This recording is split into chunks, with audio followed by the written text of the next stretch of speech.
ಮತ್ತು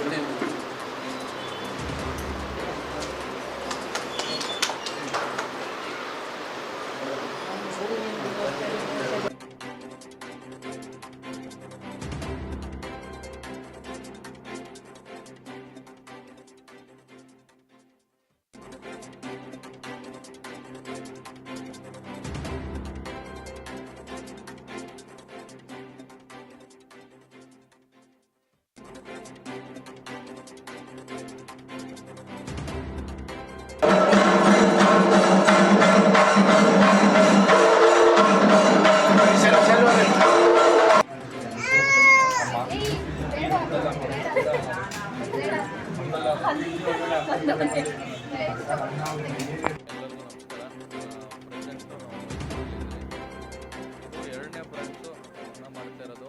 ಏನು ಅಂದರೆ ತುಂಬ ಜನ ನಮ್ಮ ಫ್ರಾಂಚೈಸಿ ಅಂದ್ಬಿಟ್ಟು ಬಂದರೆ ಮಾತ್ರ ಕೊಟ್ಟಿರೋದು. ಖುಷಿ ಆಗುತ್ತೆ. ಎರಡನೇ ಬ್ರಾಂಚು ಒಂದು ತಿಂಗಳು ಆಗ್ದಿರೋ ಮುಂಚೆ ಇನ್ನೊಂದು ಮಾಡಿರೋದಕ್ಕೆ ಅಂದರೆ ಯಾವುದೇ ಕೆಲಸ ಆಗಲಿ ಇಂಟ್ರೆಸ್ಟಾಗಿ ಮಾಡಬೇಕು. ಪ್ರತಿಯೊಂದು ಅಷ್ಟೇ ಇಂಟ್ರೆಸ್ಟಾಗಿ ಮಾಡಿದ್ರೆ ಖಂಡಿತ ನಾವು ಮುಂದಕ್ಕೆ ಹೋಗ್ತೀರಿ. ಏನಕ್ಕೆ ಅಂದರೆ ನಾನು ಅದು ಕೊಟ್ಟಿದ್ದೀನಿ. ಅದರಿಂದ ತುಂಬ ಖುಷಿ ಆಯಿತು. ಪ್ರೀಮಿಯಂ ಶಾಪು ನಮ್ಮ ಮೈಸೂರಲ್ಲಿ ಆಗಿರೋದಕ್ಕೆ ಮತ್ತು ದೊಡ್ಡವರಾಗಲಿ ಪ್ರತಿಯೊಬ್ಬರು ಅಷ್ಟೇ ತುಂಬ ಸಪೋರ್ಟ್ ಮಾಡ್ತಿದ್ದೀರ. ಸಪೋರ್ಟ್ ಮಾಡಿ ಆಫರ್ಸ್ ಅಂತ ಬಂದರೆ ಪ್ರತಿಯೊಂದು ಆಫರ್ಸ್ ಇರುತ್ತೆ. ಪ್ರೀಮಿಯಂ ಶರ್ಟ್ಸಲ್ಲಿ ನಿಮಗೆ ಬೇರೆ ಕಡೆ 6000 7000 ಇರೋದೆಲ್ಲ ನಾವು 1500 ಕ್ವಾಲಿಟಿ ಯೂಸ್ ಮಾಡಿ ಇಷ್ಟ ಆದರೆ ಒಬ್ಬರು ಕೇಳಿ, ಇಷ್ಟ ಇಲ್ಲ 100 ಜನ ಕೇಳಿ. ಮತ್ತು ಕ್ವಾಲಿಟಿ ವೈಸ್ ಕಾಂಪ್ರಮೈಸ್ ಇರುತ್ತೆ. ಪ್ರತಿಯೊಂದು ಒಂದು ಪ್ರೊಡಕ್ಷನ್ ಇರುತ್ತೆ. ತುಂಬ ಜನ ಸಪೋರ್ಟ್ ಮಾಡ್ತಾ ಇದ್ದಾರೆ. ಮೈಸೂರು ಜನತೆ ಆಗಲಿ, ಯೂಟ್ಯೂಬ್ ಚಾನಲ್ ಆಗಲಿ ಮತ್ತು ಮೀಡಿಯಾವರಾಗಲಿ ತುಂಬ ಸಪೋರ್ಟ್ ಮಾಡ್ತಾ ಇದ್ದೀರಾ. ಇದೇ ಥರ ನೀವು ಸಪೋರ್ಟ್ ಮಾಡಿದ್ರೆ ನಾವು ಬೆಳೆಯೋಕ್ಕಾಗೋದು. ನಾವು ಬೆಳೆದು ನಮ್ಮ ಕೈಯಲ್ಲಿ ಎಷ್ಟು ಕಮ್ಮಿ ಆಗುತ್ತೋ ಅಷ್ಟು ನಾವು ಬಜೆಟ್ ಕಮ್ಮಿಯಲ್ಲಿ ನಾವು ಬಟ್ಟೆ ಕೊಡ್ತಾ ಇದ್ದೀವಿ. ಮತ್ತು ಇವಾಗ ಕಾಮನಾಗಿ ಆಫರ್ ನಡೀತಾ ಇದೆ. ದೀಪಾವಳಿ ಆಫರ್ ಅಂತ ಮತ್ತು ದಸರಾ ಆಫರ್ ನಡೀತಾ ಇದೆ. ಜೀನ್ಸ್ ಕಾಂಬೋ ಬಂದು 800 ರುಪೀಸ್ಗೆ, ಕಾರ್ಗೋ ಕಾಂಬೋ 800 ರುಪೀಸ್ಗೆ, T shirts 1000 rupees, premium shirts ಎಲ್ಲ 1000 2000 ರುಪೀಸ್ ಒಳಗಡೆ ಇದೆ. ಮತ್ತು ಈ ಥರ T shirts, round neck T shirts, collar ಎಲ್ಲ 1000 ಈ ಥರ ಪ್ರೀಮಿಯಂ ಎಲ್ಲ ಪ್ರತಿಯೊಂದು ಆಫರ್ಸ್ ನಡೀತಾ ಇದೆ. ಆಫರ್ಸ್ ಅಂತ ಅಲ್ಲ, ಪ್ರತಿಯೊಂದು ಕ್ವಾಲಿಟಿ ಇರುತ್ತೆ, 100% ಗ್ಯಾರಂಟಿ ಇರುತ್ತೆ. ಬಟ್ ಕಮ್ಮಿ ಬಜೆಟಲ್ಲಿ ಬೇರೆ ಕಡೆಗೆ ನಮಗೆ ವ್ಯತ್ಯಾಸ 200% ಏನಿಲ್ಲ ಅಂದರೆ 100 ಇಂದ 200 ರೂಪಾಯಿ ಬಜೆಟಲ್ಲಿ ಕಮ್ಮಿ ಕೊಡ್ತಾ ಇದ್ದೀನಿ. ಕ್ವಾಲಿಟಿ ಯೂಸ್ ಮಾಡಿ. ಆಮೇಲೆ ಜನತೆಗೆ ನನಗೆ ತುಂಬ ಇಷ್ಟ ಇತ್ತು, ಫಸ್ಟಿಂದನೂ ಆಗಬೇಕು ಅಂತ. ಬಟ್ ಖುಷಿ ಆಗುತ್ತೆ. ಏನಕ್ಕೆ ಅಂದರೆ ಎರಡನೇ ಬ್ರಾಂಚು ಅಷ್ಟು ಬೇಗ ಒಂದು ಮುಂಚೆ ಆಗಿದೆ ಅಂತ ಖುಷಿ ಆಗುತ್ತೆ. ಅಂದರೆ ಯಾವ ಥರ ಸಪೋರ್ಟ್ ಮಾಡ್ತಾ ಇದ್ದೀರ ಅಂತ ಇದರಲ್ಲೇ ಅರ್ಥ ಮಾಡ್ಕೋಬೇಕು. ಇದೇ ಥರ ಸಪೋರ್ಟ್ ಮಾಡಿ ಅಂತ ಕೇಳ್ಕೊಂಡು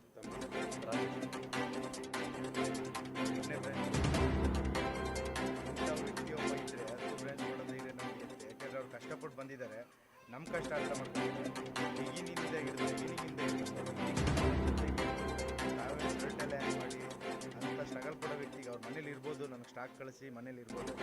ಆದರೂ ಸ್ಟಾರ್ಟ್ ಮಾಡೋದ್ರಿಂದ ಹಿಡಿದು ಎಂಡಿಂಗ್ ಬಂದು ನಿದ್ದೆ ಮಾಡಿಲ್ಲ. 6 ಗಂಟೆ ಮನೆಗೆ ಹೋಗಿದ್ದು. ಇಷ್ಟು ಸಪೋರ್ಟ್ ಮಾಡ್ತಾರೆ ಅಂದರೆ ಯಾರು ಅಂತಂಗೆ ಮಾಡೋದು ವಿಚಾರ ಅಲ್ಲ. ಎಷ್ಟೋ ಬೇರೆ ಕಡೆ ಫ್ರಾಂಚೈಸಿ ತಗೊಂಡು ಮನೆ ಬಟ್ಟೆ ಅಂಗಡಿ ಇದೆ, ಅವ್ರ ಮನೇಲಿ ಆರಾಮಾಗಿ ಮಲಗ್ಬೋದು. ಇನ್ನು ಇಷ್ಟೊಂದು ಸ್ಟ್ರಗಲ್ ಪಡೋ ಅವಶ್ಯಕತೆ ಇಲ್ಲ. ಆದರೂ ಇಷ್ಟೊಂದು ಸ್ಟ್ರಗಲ್ ಪಡ್ಕೊಂಡು ಬೇರೆಯವ್ರಿಗೆ ಸಪೋರ್ಟ್ ಮಾಡ್ತಿದ್ದಾರೆ ಅಂದರೆ 10 ಅಂಗಡಿ ಮಾಡೋದು ನನಗೆ ಖುಷಿ ಇದೆ ಸರ್. ಖಂಡಿತ ಮಾಡೇ ಮಾಡ್ತೀನಿ. ಇಂಥವ್ರೊಬ್ರು ಇದ್ದರೆ ನಮ್ಮ ಅಣ್ಣಗಿಂತ ಹೆಚ್ಚಾಗಿ ನನಗೆ ಸಪೋರ್ಟ್ ಮಾಡ್ತಿದ್ದಾರೆ. ಅದು ನಾನು ಹೇಳ್ಕೊಳಕ್ಕಾಗಲ್ಲ.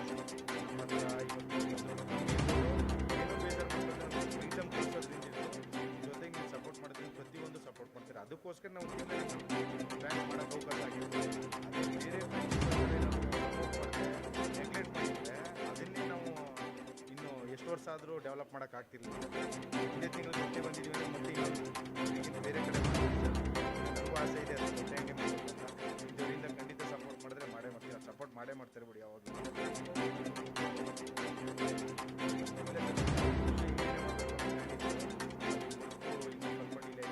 ಅದಕ್ಕೋಸ್ಕರ ಇವಾಗ ದೀಪಾವಳಿಗೆ ಮಾಡಲೇಬೇಕು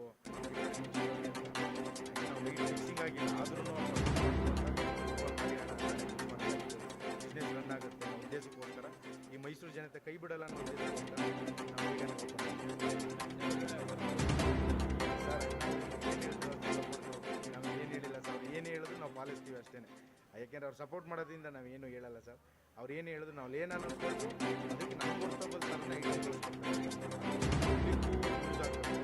ಅವರು ಸಿಂಕಾಯಿ ಸೇಡ್ ಆಯ್ತು ಅಂತ ವಾಪಸ್ ಬರ್ಬೋದು. ಆ ಥರ ನಮಗೆ ಒಂದು ತಿಂಗಳಿಂದ ಸರ್ ಒಂದು ಕಸ್ಟಮರು ರಿಪೀಟ್ ಬಂದಿದೆ. ನಮಗೆ ಒಂದೂವರೆ ತಿಂಗಳಾಯಿತು. ಒಂದು ಕಸ್ಟಮರ್ ಕೂಡ ನಮಗೆ ಸಿಂಕ್ ಆಗಿದೆ, ಸೇಡ್ ಆಗಿದೆ, ಸರಿ ಇಲ್ಲ ಸರಿ ಇಲ್ಲ ಒಂದು ರಿಪೀಟ್ ಬಂದಿದೆ ಸರ್. ರಿಪೀಟೆಡ್ ಕಸ್ಟಮರೇ ಜಾಸ್ತಿ ಆಗಿದೆ. ಇನ್ನೊಂದು ಬ್ರಾಂಚ್ ಯಾವಾಗ ಓಪನ್ ಅಂತ ಕೇಳೋರು ತುಂಬ ಜಾಸ್ತಿ. ಅದಕ್ಕೋಸ್ಕರ ಬೇರೆ ಬೇರೆ ಮಾಡಿ ಸಪೋರ್ಟ್ ಮಾಡ್ತಾರೆ ಅಂದರೆ ಅದು ದೊಡ್ಡ ಧೈರ್ಯ. ಅದಕ್ಕಿಂತ ಹೆಚ್ಚಾಗಿ ಈಗ ನಮ್ಮ ಹತ್ರ ಏನು ದುಡ್ಡು ಇಟ್ಟು ಬಿಸ್ನೆಸ್ ಮಾಡೋಕ್ಕಾಗಲ್ಲ ಸರ್. ಸಪೋರ್ಟ್ ಏನು ಬೇಕಾದ್ರೂ ಆ ನೈಟ್ ಬ್ಯಾಚಿಗೆ ನಾನು ತುಂಬ ದಿವಸ ನಾನು ಅಂಗಡಿಗೆಲ್ಲ ಹೋಗಿ ಕೂತಿ ಎಲ್ಲ ನೋಡಿದ್ದೀನಿ. ನನ್ನ ಸ್ಟೇಟಸಿಂದ ನೋಡಿ ಸ್ಟೇಟಸಲ್ಲಿ ಕೇಳಿ ಜನ ಓದೋರು ಜಾಸ್ತಿ. ಅಲ್ಲಿಗೆ ಬಟ್ಟೆ ತಗೊಬಂದವರು ವಾಪಸ್ ನನಗೆ ಹೇಳಿದ್ದಾರೆ, ಅಣ್ಣ ಬಟ್ಟೆ ಮಾತ್ರ ಕ್ವಾಲಿಟಿ ತುಂಬ ಚೆನ್ನಾಗಿದೆ, ಒಂದು ಸುಕ್ಕಿಲ್ಲ, ಒಂದು ಕಲ್ಲರ್ ಹೋಗ್ತಾ ಇಲ್ಲ, ಏನಿಲ್ಲ ಅಂತ ಅಂದ್ಕೊಂಡು ಎಲ್ಲ ತುಂಬ ಜನ ಹೇಳಿದ್ದಾರೆ. ಅದೇ ರೀತಿ ಕ್ವಾಲಿಟಿ ಕೊಟ್ಟಿದ್ದಾರೆ. ಇವತ್ತು ಅಂಗಡಿಲಿ ಅದೇ ರೀತಿ ಜನ ಈ ಥರ ಇದ್ದಾರೆ. ತುಂಬ ಜನ ಬರ್ತಾ ಇದ್ದಾರೆ, ಹೋಗ್ತಾ ಇದ್ದಾರೆ, ಹಾಗೆ ಪರ್ಚೇಸ್ ಮಾಡ್ತಿದ್ದಾರೆ. ಈಗ 11th ಬ್ರಾಂಚ್ ಓಪನ್ ಮಾಡಿದ್ದಾರೆ. ಇದು ಒಳ್ಳೆ ರೀತಿಯಿಂದ ಚೆನ್ನಾಗಿ ಯಶಸ್ವಿ ಆಗಲಿ ಅಂತ ನಾನು ದೇವ್ರಿಗೆ ಕೇಳ್ಕೊತೀನಿ. ನಮ್ಮ ರಾಜೇಶ್ ಅವ್ರಿಗೆ, ನಮ್ಮ ಬಸವ ಅವ್ರಿಗೆ, ನನ್ನ ಹತ್ರ ದೇವ್ರಲ್ಲಿ ನಾನು ಕೇಳ್ಕೊತೀನಿ.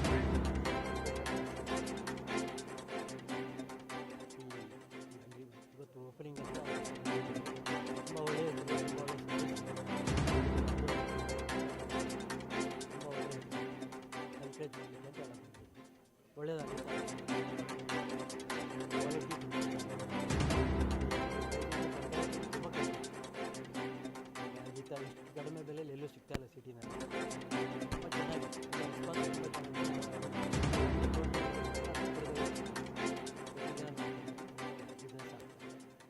ಒಳ್ಳೆಯ ಜನ ಚೆನ್ನಾಗಿ